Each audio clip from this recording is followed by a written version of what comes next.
जो लोग भी इंटाइटल्ड हैं उन सबके पास वो सिक्योरिटी मौजूद हैं।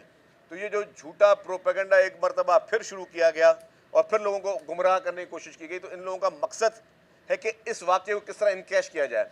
जो इनकी सियासत मुर्दा हो चुकी है, जो इनकी सियासत दफन हो चुकी है, ये वो लोग जो बलदियाती इंतखाबात से जिस तरीके से भागे, बलदियाती इंतखाबात से जिस तरीके से इन्होंने राय फरार इख्तियार की, वो इसीलिए राय फरार इख्तियार की कि इनको मालूम था कि लोगों ने इनको रिजेक्ट कर दिया है। They are the rejected people.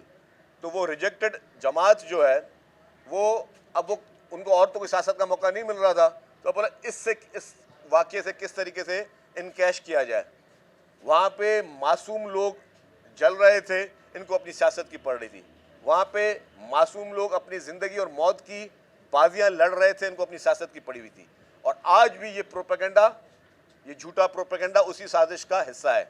हुकूमत सिंध की जानिब से ये वाज़ेह है कि जो भी इनका रहनुमा, जिसको हम समझते हैं कि जिसकी इंटाइटलमेंट है, और वो इंटाइटलमेंट सिर्फ एक सूबे में नहीं होती भाई, वो इंटाइटलमेंट पूरे पाकिस्तान में होती है। हमारे भी MNAs, MPs वो अपोजिशन में या मुख्तलिफ जमातों में बैठे हुए हैं, पंजाब में भी, खैबर पख्तूनख्वा में भी, बलूचिस्तान में भी, फेडरल गवर्नमेंट में भी।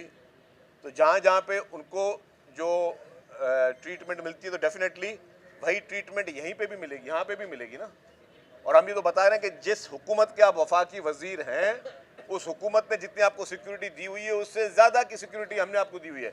वरना आप प्रूव करें कि आपके पास 10-10 सिपाही जो हैं वो आपको इस्लामाबाद में मिले हुए हैं फेडरल मिनिस्टर्स को, तो यहाँ पे आप 10-10 और 13-13 सिपाही अपने साथ लेकर चल रहे हैं, गनमैन साथ लेकर चल रहे हैं। तो हम भी आपको प्रूफ कर देते हैं। तो जिन जिन की इंटाइटलमेंट है उनको वो चीज़ मिली हुई है, जिन जिन की इंटाइटलमेंट नहीं है तो उसके लिए वो दरख्वास्त दें हुकूमत को कि जी हमें कोई इशू है या हमें कोई शौक़ है, तो फिर वो अलग बात है। बाकी उसके बगैर जो है खाली टीवी पे प्रोपेगेंडा करने से और टीवी पे जो है मनगढ़ंत प्रोपेगेंडा करने से इस तरीके के मसाइल का हल नहीं होता। आपको इस वक्त उन गरीब, उन लवाकिन के साथ कंधे से कंधा मिला के चलना था, ना कि आप सिर्फ और सिर्फ इस पर गंदी सियासत शुरू करें और इस तरह की सियासत शुरू करें जहाँ पे मतलब जिस घर में मॉर्निंग हो रही होती है, जिस घर में अफसोस का माहौल होता है, उस घर में लोग आते हैं उनके साथ ताज़ियत करने के लिए, उनके साथ खड़े होने के लिए, इसलिए नहीं आते। और एक और चीज़ में रह गई मेरी मुझसे बात, आज कैबिनेट में वो जो चेक्स हैं उन लवाकिन के जिन जिन की डेड बॉडीज़ शनाख्त हो गई है, उनके और उनके सारे जो एक कवायद होते हैं कि भाई इनके पीछे सक्सेसर कौन है या उनका कौन है, उसके लिए आज से चेक्स उनके घरों पे खामोशी से दस्तक दे के उनके घर पर आज पहुंच भी जाएंगे।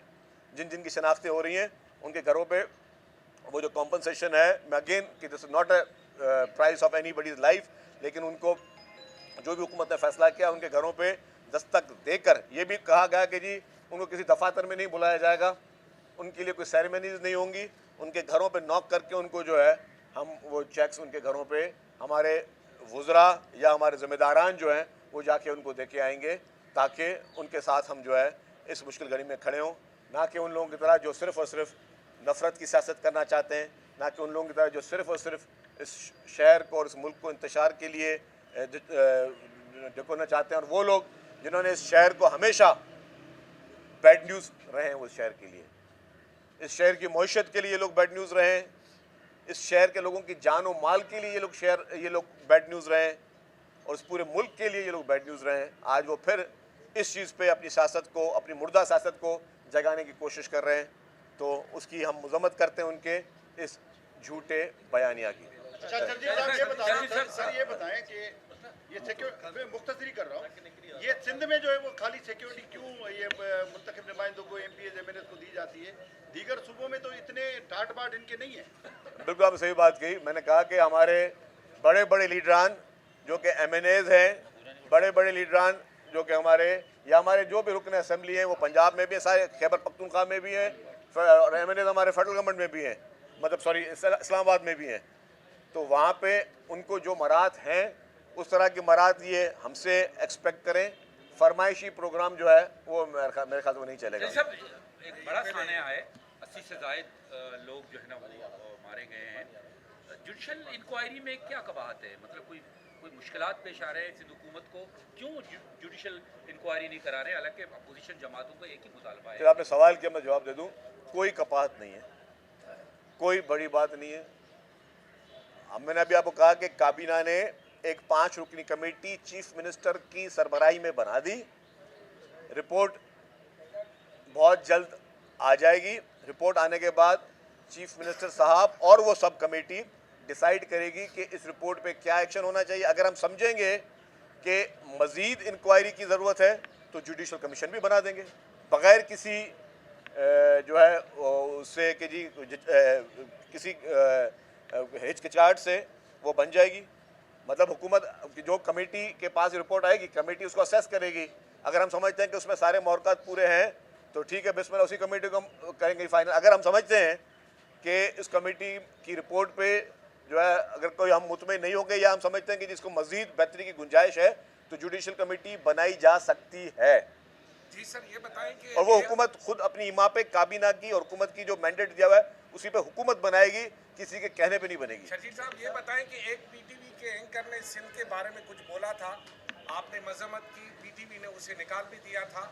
एक और जो है निजी टीवी चैनल का एक मशकरा एंकर पर्सन जिसे जो मतलब जो कॉमेडियन सॉरी कौन? सिंधी में मशकूर बोलते हैं, अच्छा। कॉमेडियन अंग्रेजी में बोलते हैं, सिंधी में मशकूर। तो वो वाला जो है उसने फिर सिंध के बारे में कहा है कि सिंध के दारुल खिलाफा कराची को निजकारी की अमल में लाया जाए, प्राइवेटाइज किया जाए। इसका क्या मतलब है कि सिंध के लोग, करोड़ा लोग कराची समेत पूरी सिंध धरती को अपनी माँ समझते हैं और कोई भी उनकी माँ के बारे में कोई भी लफ्ज़ बोले उस पर हम जज्बाती हो जाते। आपने पहले उसकी मजम्मत की और इसी निजी टीवी चैनल का एक बंदा आपका सेनेटर भी है, इसी सिंध असेंबली ने उसे मुंतखब किया है। मैं नाम लेना नहीं चाहता, सरमद अली जी, वो इसी असेंबली ने अच्छा जी, मुंतखब किया आप था। जिस टीवी की बात कर रहे हैं ना, मैं चाहूँगा, एक तो इनके बयानात की कोई वैल्यू नहीं होती ना, ये मतलब यही वैल्यू है कि आज उनको आप जिक्र कर रहे हो। जिन लोगों को मतलब मैं क्या इसकी आगे बात करूँ, लेकिन उस टीवी चैनल से मैं अपील करूँगा कि अपने जिस शख्स ने आपके इस तरह की गलत बात की है उसके खिलाफ आप एक्शन लें। हम तो सहाफ़ियों की आज़ादी और सहाफ़त की आज़ादी की बात करते हैं। ठीक है, मैं एक बात कह रहा हूँ, आप ना माने, लेकिन मैं एक बात कह रहा हूँ कि हम चैनल को अपील करते हैं बराए मेहरबानी कि ऐसे जो है उनका एंकर, उसके खिलाफ वो अपने दफ्तर में उसके खिलाफ इंक्वायरी करें।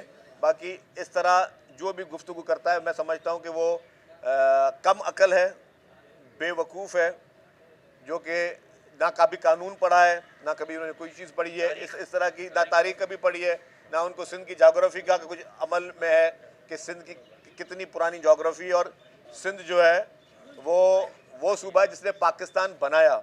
जिस असेंबली में आप खड़े हो, इस असेंबली ने पाकिस्तान बनाया था। पाकिस्तान को बनाने वाली ये असेंबली थी। तो वो जो कम अक्ल लोग हैं ना, तो उनको मैं तो कहता हूँ उनको आप भी इतना ध्यान ना दें, उनके कहने से फ़र्क नहीं पड़ता, इनके हाथ में कोई चीज़ नहीं है जी। हाफिज नईम ने आज प्रेस कॉन्फ्रेंस की है, उसने कहा है कि वज़ीर आला अपनी कोताही तस्लीम करे और फौरी तौर पर मुस्तफ़ी हो जाए। और फिर क्या करें हम, चले बताएं। हाँ, फिर हाफिज़ आपको आगे चीफ मिनिस्टर बना दें। अच्छा, ये हाफिज़ नईम साहब जो है, मैं आपको बताऊँ, और इनकी पार्टी, मैं इन पर बात नहीं करना चाह रहा था क्योंकि ये कहीं पे भी नहीं है। ये हमेशा पूरे पाकिस्तान की बातें करते हैं, लेकिन जब असली पाकिस्तान के मसाइलों को नज़र नहीं आएंगे। ये मुसलमानों की बात करते हैं, जब असली मुसलमानों के मसाइलों को कभी नज़र नहीं आएंगे आपको। तो ये इन्होंने भी बहुत ही, मुझे माजरत के साथ कहना पड़ता है, नेगेटिव पॉलिटिक्स की है। जिस तरीके से जिस जाए वकू पे ये वाक़या हो रहा था, वहाँ पे प्लांटेड लोग लगाना, नारे लगाना, लोगों को उकसाना, फिर शहर भर में चौकिंगें करना। अगर यही समझते हैं कि उस चौकिंग करने से ये कोई खिदमत कर रहे हैं इस मुल्क की, इस कौम की, इस शहर के लोगों की, ये लोग सिर्फ बिगाड़ने वाले हैं और ये हमेशा इंतशारी रहे। तो मैं समझता हूँ कि हाफिज़ नईम साहब की भी बातों को एक कान से सुन लें, दूसरे कान से निकाल लें। लीडर ने कल अनाउंसमेंट की थी, क्या ऐलान किया था कि हम असेंबली चलने नहीं देंगे, इजलास की कार्रवाई चलने नहीं देंगे। कल भी उन्होंने एहतजाज किया था और आज भी लग रहा है कि वो इस तरह की कार्रवाई करेंगे।